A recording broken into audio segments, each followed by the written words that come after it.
My name is Nora. Before everything became as scary as it is now, I had a little girl. She used to sit in the corner of the room reading a book, the desk lamp casting a warm light on the pages, and I lay at her feet. That morning, I heard the sound of a cardboard box being dragged across the wooden floor. She wrapped each item, put it in her suitcase. I ran around her legs, rubbing my head against the hem of her pants, but she only whispered, her voice broken, "Be good, Nora." When the door closed, the house became so quiet I could hear the clock ticking. Everything was still there. The chair, the desk, the curtains, the pillow. But the only thing that was gone was her warmth. I sat waiting at the door all afternoon until the sunlight slanted over the wall and disappeared. That was the last time the room had light. Until tonight. The light was off tonight. I heard it, a small click, then silence. Darkness rushed in, so fast I couldn't blink. At first there was only the sound of wind outside the window. Then, from somewhere, another sound. Clack, clack, clack. Like footsteps, slow, heavy, dragging, as if someone was walking downstairs. I pricked up my ears, my tail standing up. In the darkness, every sound was louder. The wooden floor creaked softly.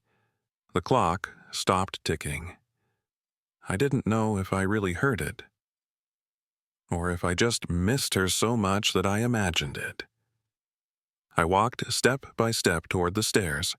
Each step creaked like a sigh. At the end of the hallway, the door to her room was half closed. A cold wind blew from inside.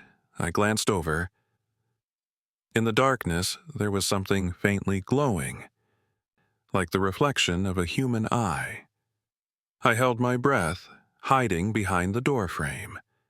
The smell of dust, dampness, and old things mixed together. The smell was familiar. It was the girl's smell. I let out a soft cry. Meow! No one answered, only the pale moonlight shining through the curtains, and a faint whisper coming from inside the room, as if someone was calling my name. The girl's room was still the same. Dust covered the table. The notebook was still open. The moon-shaped lamp had long since gone out. I walked around, hearing the soft creak of the wooden floor.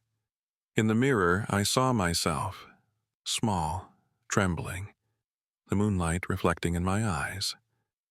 I turned away, then looked back.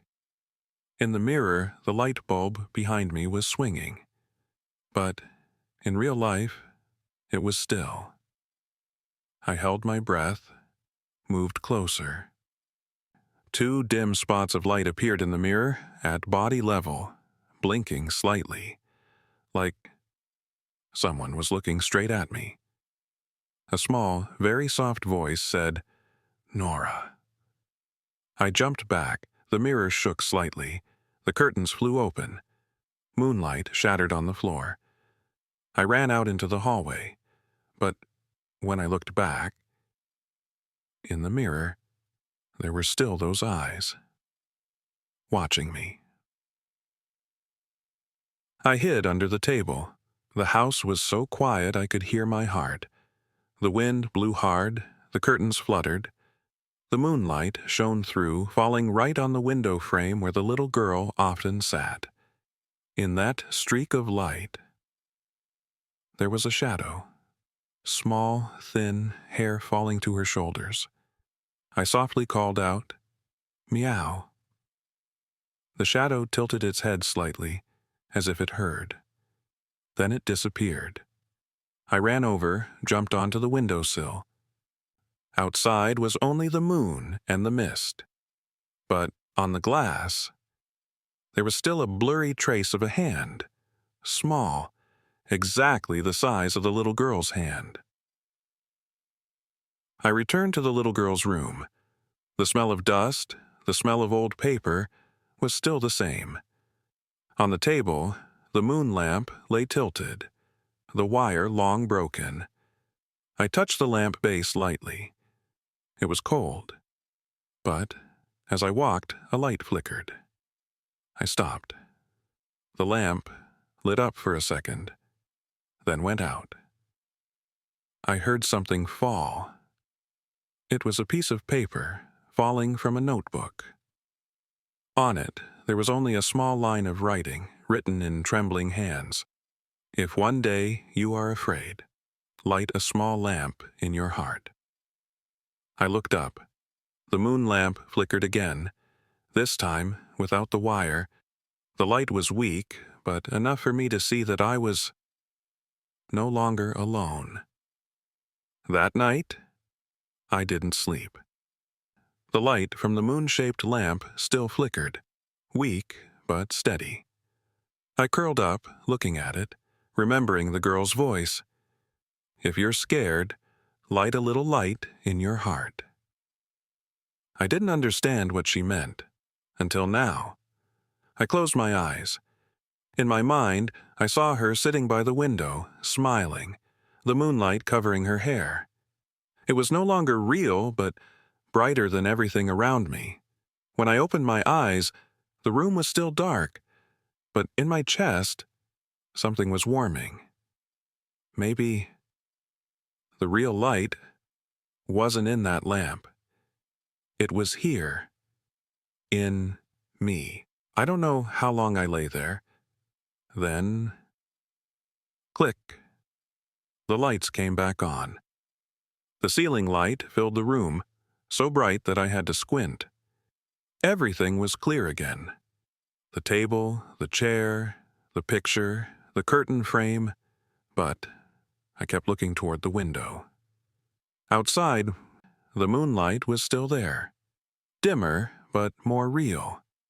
I walked over and sat down on the windowsill. The yellow light and the silver moonlight blended together on my fur.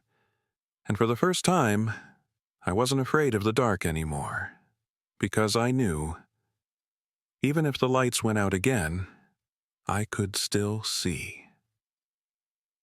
Tonight, the house is as quiet as ever, but different. I am no longer afraid when the lights go out. The light stays even though there is no one in this room. I curl up under the window where the little girl used to sit and read. The moonlight touches the table, then slides down to the floor where I lie. I hear the wind on the porch, the clock ticking softly. All familiar, but warm. The little girl does not turn around.